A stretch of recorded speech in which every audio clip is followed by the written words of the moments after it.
Sometimes a whole conflict, this huge shadow war that's been raging for weeks, it all comes down to a single moment. And that's what we're looking at right now. A moment that has pushed two nations right to the edge. We're talking high-tech jets, incredibly high stakes, and a frantic search on hostile ground.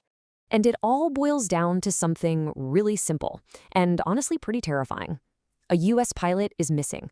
Right now, as we're talking, someone is out there, unaccounted for, and nobody knows what's happened to them. Make no mistake, this isn't some training exercise. This is the real deal. And the search isn't happening in some remote, neutral area. It's a race against time, deep inside Iran. And you've got both American rescuers and Iranian forces just scrambling to be the first to find this person. Okay, so let's break down what we actually know. The aircraft involved is one of America's workhorses, an F-15 Strike Eagle. It was on a mission when it was taken down over this really rugged part of southwestern Iran. Okay, so the situation on the ground? It's chaos. Pure chaos. Remember, the F-15 has a two-person crew. U.S. forces pulled off this incredibly dangerous rescue for one of them, but the other? They're still out there. And while all this is happening, Iran is totally controlling the story, right? They're already broadcasting pictures of what they claim is the wreckage on state TV. The American response was, of course, immediate. But this wasn't some clean in-and-out extraction. No way. It was basically a firefight in the sky that very quickly escalated into something much, much bigger. Just think about how dangerous this rescue attempt was.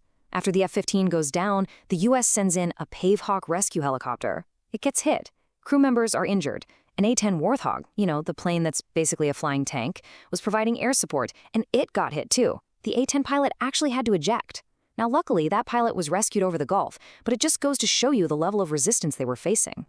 So, as this desperate search for the missing airman is going on, you see the two sides taking completely opposite approaches. It's a fascinating look at strategy and, well, public relations in a crisis. And here's where things get really interesting.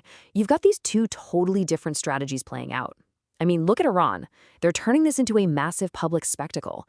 They've actually put a bounty on the pilot's head, trying to get locals to join the hunt. And their Revolutionary Guard? They've sealed off this huge chunk of land. The U.S. response couldn't be more different. The radio's silent.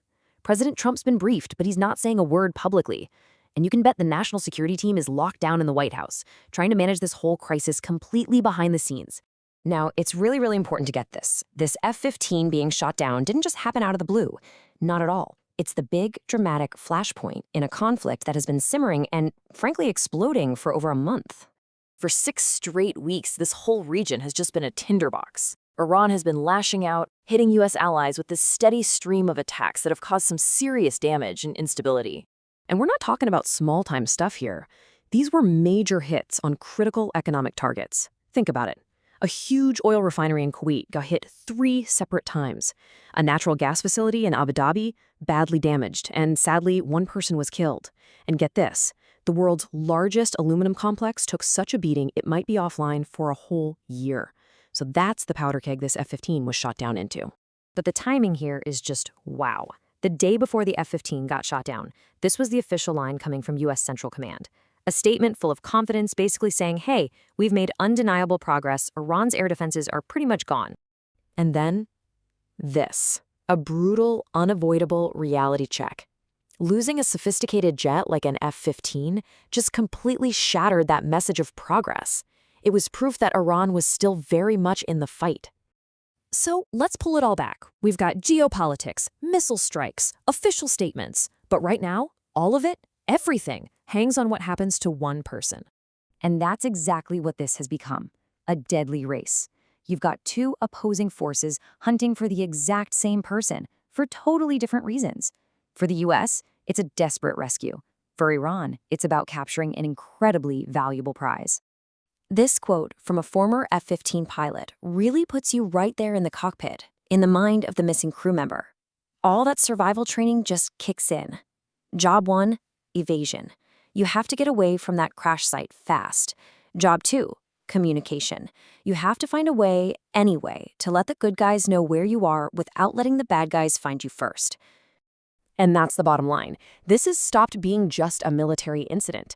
The outcome of this search, whether it ends in a heroic rescue or a devastating capture, could literally be the one thing that decides if this whole conflict cools down or if it explodes into all-out war. So that's where we're left, with this one huge question. In a conflict with billion-dollar jets, super advanced missiles, the whole 9 yards, has it all really boiled down to the survival of just one person? Someone who is right now, alone, on the run, deep in enemy territory? It's incredible when you think about it. And whatever the answer is, well, that's what's going to decide what happens next.